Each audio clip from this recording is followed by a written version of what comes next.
Hey guys, welcome back. Hope those are going good. This is exam sum page 2. Let's do it. What are the coordinates of the new B after we reflect across X and then rotate 90? So let's do it. If I flip it across the X, so if we get here, now it's down here. So it was up 5, now it should be down 5. So this would be my B prime, okay? Now again, if you need to just trace that, you totally can trace it. Just find your origin, take your object, this is my B, and flip it over. Notice my new B is coming right there through my paper, new B. Now, I flipped it across the X, let's rotate it 90. Okay, so I still have my hash mark, still have my shape. Let's rotate it 90 about the origin. So I think I'm supposed to presume counterclockwise unless they tell me otherwise. So now my B is over here. Okay, so it looks like it would land right about there. Okay, so let's see if that is one of our choices. My new B, after I rotated it counterclockwise, is, and technically if I move it twice, I can call that one movement. So if I move it here, and then I move it again, my new B prime is 5, 1. Great job, guys. Let's look at 14. What are the coordinates of E after this pentagon is rotated 270? So that's 3 90s. About the origin. So again, I think if they don't tell me, I'm rotating counterclockwise. So, and then they want me to flip it over the y-axis. So let's do it. E. So E is gonna go for a ride. And again, I just need a little slip of paper, like a sticky note or any little piece of paper. So there's E. Rotate it 190. 2 90s, 3 90s. Okay, so it's 1, 2. Okay, here it is. So there's my new E, and I'm gonna call it E prime, but they said rotate it 3 90s and then flip it over the Y. So now it's over here. This is my E prime. Okay, so that's -1, -2. That's my choice right here, A. That's my E prime. Great job, guys. Now let's take a look at our triangle. There's a lot going on here. So a strategy could be use patty paper to trace it or draw it off to the side. So we have an F, H, L, and we have another triangle here, G, J, K. L and K match. F and J match. Interesting, right? What would be congruent to GK? Well, there's one piece of evidence I left off. Those sides are equal. So we know that this triangle is equal to this triangle because of angle, side, angle. So since they are congruent, we can say their parts are also congruent. So this JK, even though they didn't tell me it's equal to this LH, we know it is congruent to LH because of corresponding parts of congruent triangles are congruent. Now, the intersection of GK and HL is point P. So let's put that on our picture. Which triangle must be an isosceles? Ooh, so it seems like if this is in fact true, we know that, again, using CPCTC, once these are twin triangles, this third angle has to match this third angle. So this third angle has to match this third angle. So I'm gonna flip this isosceles triangle on its base. See, 2 equal angles must be 2 equal sides. So I know this triangle right there has to be isosceles. Let's see which one. So this is triangle GPH. There it is, triangle GPH. Next question. if angle NOP is 24, NOP is 24, and NOQ, the whole thing is 110. What is POQ? Okay, they gave me an easy one here. Pretty straightforward. So I got 86.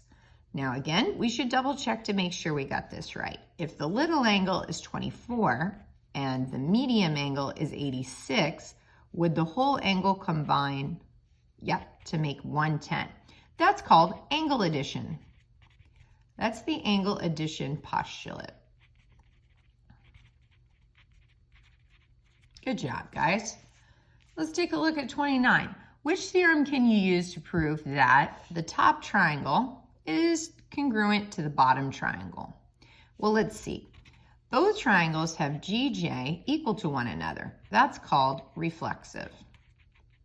So we have hypotenuses are equal, and look over here. This leg is 8, this leg is 8, so 8 is equal to 8 last time I checked.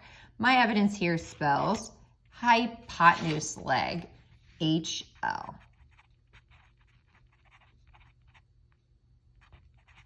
Good job, guys.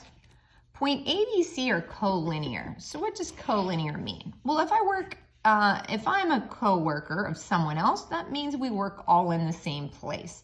So these guys are points all on one line, A, B, C. Let's make a sketch. If you're given BC is 8.5, and the whole thing AC is 13.2. Okay, can we figure out a possible value for AB? And it looks like, yeah, exactly. In fact, if I cover up the decimals, if that was 5, that'd be 8, and the whole thing would be 13. So, and that number looks like 5, but let's do the math.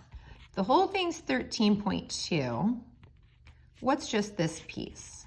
Okay, I get 4.7. Now, double check your work.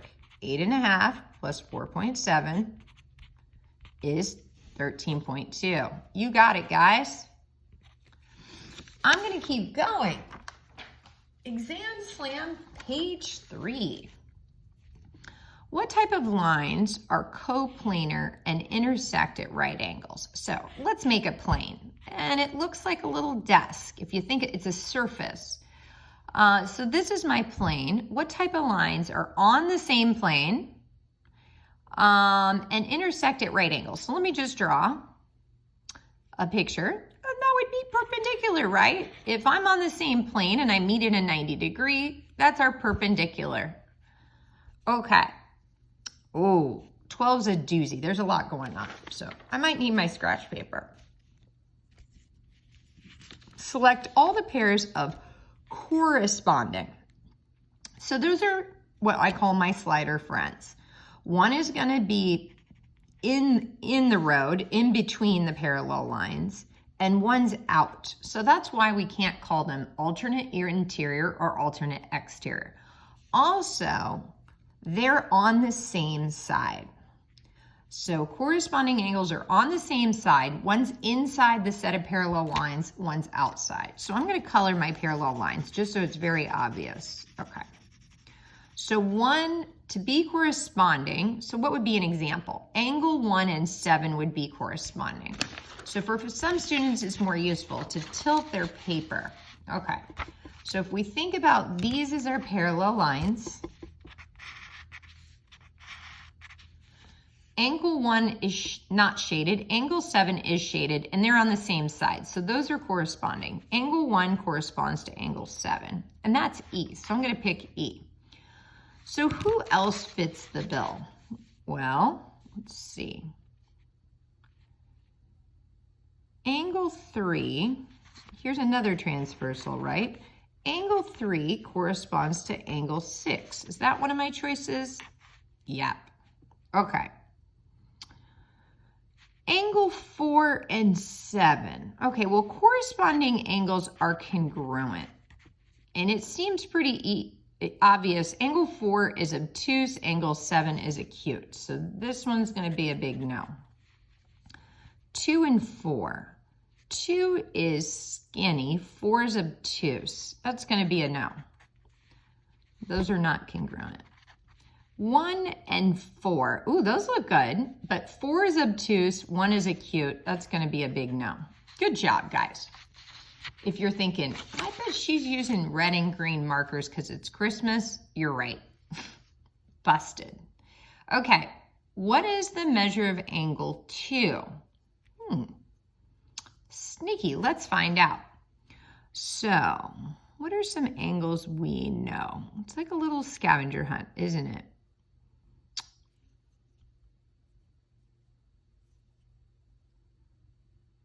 They're telling us that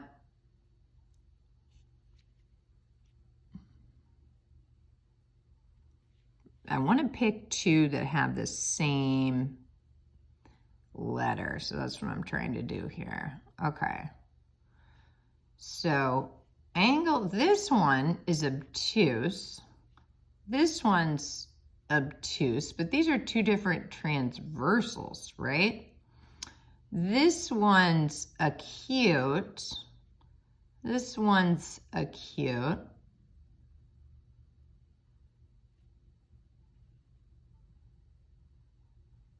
And this one, yeah, this was a tough one, guys. There's no like easy way to set this up. Okay, so I'll set it up and we'll see what happens. These 3 angles add up to make the same number. So I've got 5x plus 3x plus 9 plus 4y plus 3. Those all have to be 180. Okay, what else do I know? Well, I know this angle. Oh, I just found it. Okay. This angle here and this angle there are both obtuse, and those are corresponding. So I know those 2 orange ones have to be equal. That will help me get only one variable. So the 5x and the 3x plus 9 would combine to make the orange, and they have to be equal to this 9x minus 3. Okay.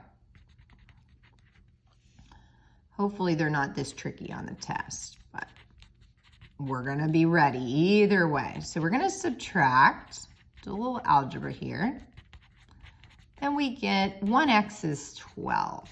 So we still get x is 12.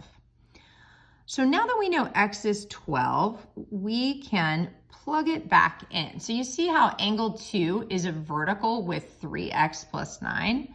So if I can figure out what 3x plus 9 is, that's going to have to equal, the measure of angle 2 has to equal 3x plus 9, because those angles are vertical. So if x really is 12, we can plug that in. We get 36 plus 9, and that would be 45. Yay, that's my angle. What is the measure of angle 8? So let's see, angle 8 is here with, now we know, oh, we got this right, so we can figure out what y is. We already set this equation up, so it's not a complete waste. X is 12. So we have 8 x's plus 9 and 3 would be 12, plus the 4y has to equal 180. So let's keep going. We know the x is 12. So I'm going to rewrite that equation. 8 times 2, 96, plus another 12, plus 4y is 180. Okay. This one's getting fun.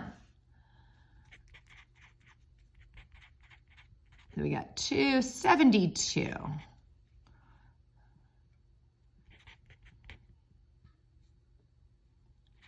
Okay, so y is 18. Now that we know y is 18, we can solve for 8. So if y is 18, 7 times 18, 7 times 18 minus a 6. So 56, 126 minus 6 is 120. That's one of my choices. Great job, guys. Check out the next video for the rest of Exam Slam, page 3.